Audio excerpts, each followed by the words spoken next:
అంటే ఎలా చూస్తూ ఉన్నారు? మొన్ననే ఈ మధ్యనే కొన్ని నెలలు అయింది అనుకుంటా విజయవాడ ఉత్సవ పేరుతో ఇప్పుడే మన రఫీ గారు చెప్పారు 10 రోజుల పాటు ఏదో కొన్ని కార్యక్రమాలు సాంస్కృతిక కార్యక్రమాలు జరిగినాయి.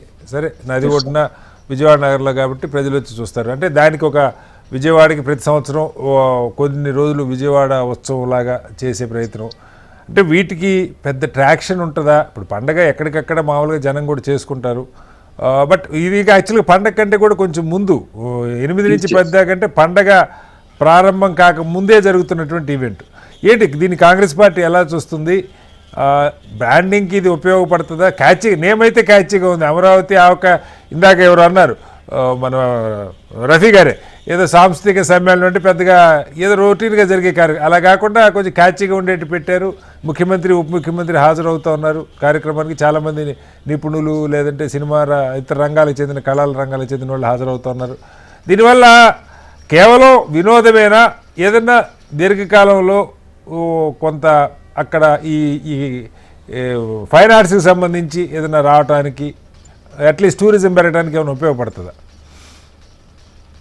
శ్రీనివాసరావు గారు, ముందుగా మీకు మన హెచ్ఎంటీవీ వీక్షకులకి యాజమాన్యానికి అలాగే ప్యానెల్లో ఉన్న మిత్రులందరికీ కూడా శుభ సాయంత్రం అండి. నమస్కారం అందరికి.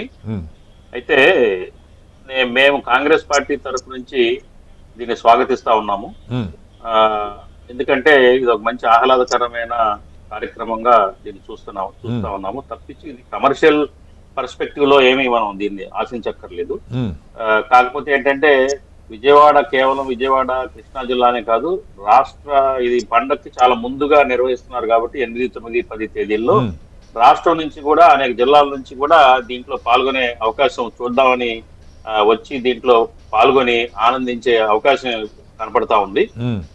మరి కేవలం సినిమాల రంగానికి సంబంధించే కాకుండా మార్షల్ ఆర్ట్స్ అట్లాగే సాహిత్యం, సంగీతము, రకరకాల కళలు, అట్లాగే జర్నలిజం మీద కూడా సబ్జెక్ట్ పెట్టి చర్చలు, డిబేట్స్, మొదటి రోజు డిబేట్స్ అన్ని పెట్టారు. అట్లాగే రెండో రోజు ఈ సంగీతము, మార్షల్ ఆర్ట్స్ సంబంధించిన అంశాలు. అంటే రోజంతా ఇవి జరుగుతాయా బాజీ గారు? మీరు కూడా బహుశా జనరల్ గా ఉదయం నుంచి నాకు కొంత అవగాహన ఉంది ఈవెంట్స్ మీద. ఏంటంటే మార్నింగ్ నుంచి ఈవినింగ్ వరకు, అట్లా ఈవినింగ్ రాత్రి 9, 10 గంటల వరకు కూడా ఈ కార్యక్రమాలు. బహుశా ఈవినింగ్ కల్చరల్ ప్రోగ్రామ్స్ ఈవినింగ్ పెట్టి ఉండొచ్చు. మార్నింగ్ వర్క్ షాప్ లాగా, సెమినార్స్ లాగా అవి జరగడానికి కావాల్సిన వస్తువులు అక్కడ ఉన్నాయా? ఎగ్జాక్ట్లీ ఉన్నాయా వస్తువులు అంటే అందరు టెంపరీ అరేంజ్మెంట్ ఏనండి. ఈ ఏంటంటే జర్మన్ హ్యాంగర్స్ అవి వేసి టెంపరీ అరేంజ్మెంట్స్ వేదికలు ఏర్పాటు చేసే అవకాశం ఉంది. ఎందుకంటే ఇది ఇప్పటి నుంచో కూడా ఏదైనా కార్యక్రమం జరిగిన విజయవాడలో కన్వెన్షన్ అంటూ లేదు, కన్వెన్షన్ సెంటర్ అంటూ లేదండి. విజయవాడ గానీ గుంటూరులో గానీ ఇలాంటి కార్యక్రమాలు పెద్ద ఎత్తున ఏర్పాటు చేసుకోవడానికి కావాల్సిన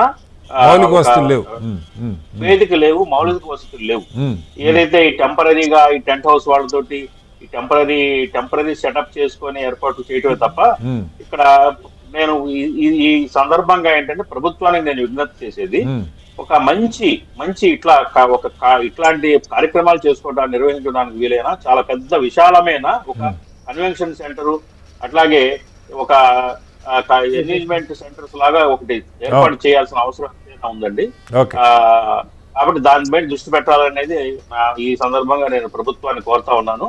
కాకపోతే ఇది మంచి కార్యక్రమంగానే మనం చూడాలి, దీన్ని విమర్శించాల్సిన అవసరం లేదు. కాకపోతే వాళ్ళు గత ప్రభుత్వంలో ఆంధ్ర ఆడుదాం దాంట్లో కొంత అవినీతి జరిగినట్టుగా చెప్పుకున్నారు. అలాంటి వాటికి ఆస్కారం లేకుండా ఏదైతే ఫండ్స్ దీనికోసం రిలీజ్ చేశారో ఆ ఫండ్స్ ని పర్ఫెక్ట్ గా వినియోగించి దాని యొక్క పర్పస్ సర్వ్ అయ్యేటట్టు ఏ ఉద్దేశంతో దీన్ని నిర్వహిస్తున్నారో ఆ ఉద్దేశం నెరవేరేటట్టుగా ప్రభుత్వం కట్టుదిట్టమైన చర్యలు తీసుకోవాల్సిన అవసరం ఉంది. ఎక్కడా కూడా అంటే ఇందాక మన రామారావు గారు ఒక మాట అన్నారు, అంటే ప్రభుత్వం వాస్తవంగానే డబ్బులు షార్టేజ్ ఉంది, ఆంధ్రప్రదేశ్ లోట్లో ఉంది, కాలేజీలు కూడా ఒక 5,000 కోట్లకు పెట్టే పరిస్థితి లేకుండా కాలేజీలు కూడా పీపీపీ మోడ్లో ఇచ్చేటువంటి పరిస్థితి. ఇంత ఉన్నప్పుడు ఎంతో 10 కోట్లు అవుతే మరి లక్షల్లో వేలలో అయితే అవ్వవు కదా. ఈ రకంగా ఖర్చు పెట్టి రోజు మళ్ళీ దీనికి పబ్లిసిటీ, పేపర్లు, అడ్వర్టైజ్మెంట్లు లేదా ఇవన్నీ అవసరమా? ప్రభుత్వ ప్రధాన కర్తవ్యం ఇది కాదు కదా అన్నది వారి వెర్షన్. ఎలా చూడాలి? కాదండి, అది దానికైతే నేను ఒప్పుకోను. ఎందుకంటే మన కడుపు మార్చుకొని కరువు ఉంది కదా అని కడుపు మార్చుకొని బతకలేం కదా. దేని దారి అదే. ఉమ్, ఏదైతే రాజధాని నిర్మాణం కానివ్వండి, ఇప్పుడు తర్వాత ఇతరితర డిమాండ్స్ ఏదైతే ఫైనాన్షియల్ డిమాండ్స్ ఉన్నాయో రాష్ట్రానికి, వాటి వల్ల ఇట్లాంటి వాటిని ఆపుకోవాల్సిన అవసరమే లేదు. దీనికి అయ్యే బడ్జెట్ ని దీనికి కేటాయించాల్సిందే. ఎందుకంటే టూరిజము, సాంస్కృతిక విభాగం సంబంధించిన ప్రతి ఏటా బడ్జెట్ ఇస్తారు. ఆ బడ్జెట్ నుంచి నిధులు ఖర్చు పెడతారు. దానికే అది. ఉమ్, మనం దీన్ని వేరే రకంగా మనం విమర్శించకూడదు. మనం రాజకీయ కోణంలో దీన్ని చూడకుండా దీని ప్రజలకు ఉపయోగపడే ఒక వేడుక. అమరావతి ఆవకాయ అనేది ఏంటంటే ఊరికి క్యాచీ కోసం, ఇందాక నేను ముందుగా మాట్లాడుకున్నట్టుగా ఒక ఆకర్షించబడటం కోసం దాని ఆవకాయ అమరావతి అని పెట్టారు. ఇంకొకటి ఏంటంటే నేను అనుకోవటం ప్రభుత్వం యొక్క ఉద్దేశం, అమరావతి కొత్తగా రాజధానిగా ఏర్పాటు చేసుకున్నారు కాబట్టి అమరావతి యొక్క ప్రాశస్త్యాన్ని, ఈ క్యాపిటల్, అందులో త్వరలోనే అమరావతికి గెజెట్ లో కూడా కేంద్రం చోటు కల్పించి గెజెట్ విధుల ద్వారా చోటు కల్పిస్తుంది కాబట్టి ఒక సమరోత్సాహంగా, ఆనందోత్సాహంతో, ఒక పండగ వాతావరణంగా దీన్ని నిర్వహించడానికి ప్రభుత్వం దీన్ని ఆలోచించి ఉండవచ్చు. దీనికి తప్పేం లేదండి. ఇది ఒక నిజంగా కూడా సంక్రాంతి పండగకు ముందే వచ్చే ఒక పండగగా భావించాలి దీన్ని. ఎందుకంటే అందరూ విజయవాడ నగర వాసులకి అసలు ముఖ్యంగా ఎటువంటి ఉల్లాసమైన ఏం లేదండి ఇక్కడ. అంతా కూడా వెళ్తే సినిమాలకు వెళ్ళాలి, లేకపోతే చిన్న చిన్న పార్కులు ఉన్నాయి, అక్కడికే వెళ్ళాలి. కానీ ఈ 3 రోజులు మాత్రం విజయవాడ వాసులందరికీ కూడా మనసు నిండా ఆస్వాదించే అవకాశం ఉందని చెప్పి నేను భావిస్తా ఉన్నాను. అట్లాగే ఏంటంటే షాపింగ్లు, ఎగ్జిబిషన్స్ అవి పెడతారు కాబట్టి పండగ ముందు కొనుక్కోవటం వస్తువులు కానివ్వండి పెడతారు కాబట్టి అవన్నీ కూడా కొంచెం సరసమైన ధరలకి డిఫరెంట్ వేరియంట్స్ ని ప్రజలు కొనుక్కునే అవకాశం కూడా ఇది లభిస్తుంది. కాబట్టి అందరూ ఆనందిస్తారు. దీన్ని విమర్శించడానికి అవకాశం లేదు. కాబట్టి దీని ద్వారా ఏంటంటే మంచి ఒక బ్రాండింగ్, అమరావతి ఒక బ్రాండింగ్ గా ఏర్పడాలంటే దీన్ని రాష్ట్ర వ్యాప్తంగా ఆకర్షింపజేయాలి. రాష్ట్ర వ్యాప్తంగా ప్రజలు రావాలి.